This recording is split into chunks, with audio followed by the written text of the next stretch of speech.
इस संपूर्ण जगत में स्थायी रूप से व्याप्त सर्वोच्च आनंद प्रदाता, उदार पवित्रम, ऐहिक, शक्तियुक्ता, ममतामयी, वात्सल्य से परिपूर्ण, शत्रु का स्तंभन, मारण, मोहन, उच्चाटन, वशीकरण, ये सब काम आदि करने वाली माँ पीताम्बरा को हम बारंबार नमस्कार करते हैं, बारंबार प्रणाम करते हैं। साथियों, मैं आपका दोस्त डॉक्टर गौरव भारद्वाज अपने YouTube चैनल में आपका स्वागत करता हूं, आपका अभिनंदन करता हूं। साथियों, आज मैं अपनी जो वीडियो लेकर आया हूं, मैं अपनी आराध्य, अपनी इष्ट माँ बगलामुखी के बारे में आप सभी लोगों को बताने वाला हूं।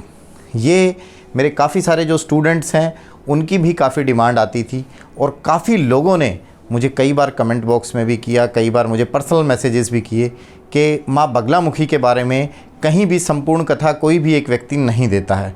लोगों ने कई तरह की भ्रांतियाँ फैलाई हुई हैं कि भैया माँ बगलामुखी की, जैसे मैं आपको एक स्टोरी बताता हूँ। एक बार मैं मार्केट में माँ बगलामुखी की बुक खरीद रहा था, तो कोई ने, उस सामने वाले बंदे ने मुझे एक तांत्रिक के रूप में देखना शुरू कर दिया। साथियों, माँ बगलामुखी करुणामयी, ममतामयी माँ स्वरूपा है और माँ स्वरूप में ही मैं इनकी पूजा करता हूँ।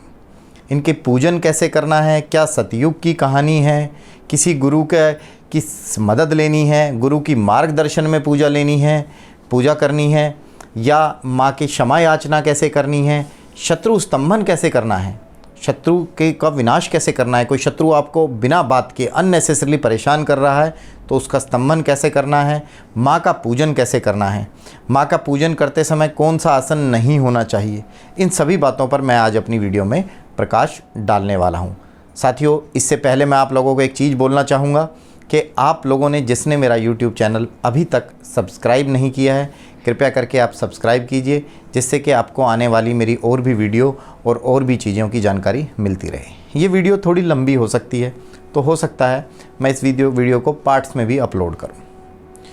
ओम सर्वतीर्थाश्रम चैव सर्वदेवाश्रयो गुरु सर्ववेद स्वरूपश्च गुरुरूपी हरि स्वयं। जो माँ बगलामुखी हैं वो ऐसी माँ बगलामुखी हैं, उनके दर्शन मात्र से सभी तीर्थों का फल प्राप्त होता है। उनके दर्शन मात्रों से सभी देवताओं के दर्शनों का फल प्राप्त होता है, सभी देवताओं की सेवा का फल प्राप्त होता है।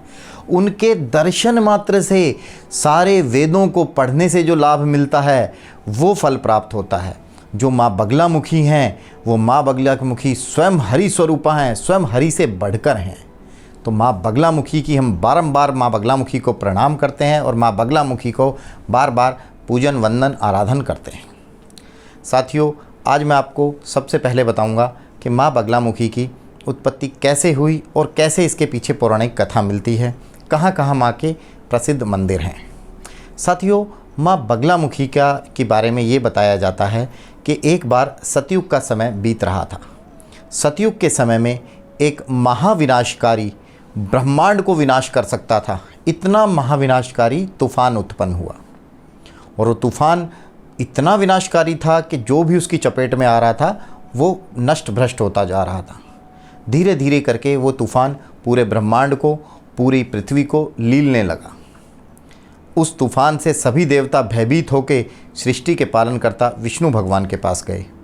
तो विष्णु भगवान ने कहा कि सभी देवताओं को कहा कि इस तूफान को रोकने में मैं असमर्थ हूँ, मैं इस तूफान को नहीं रोक सकता।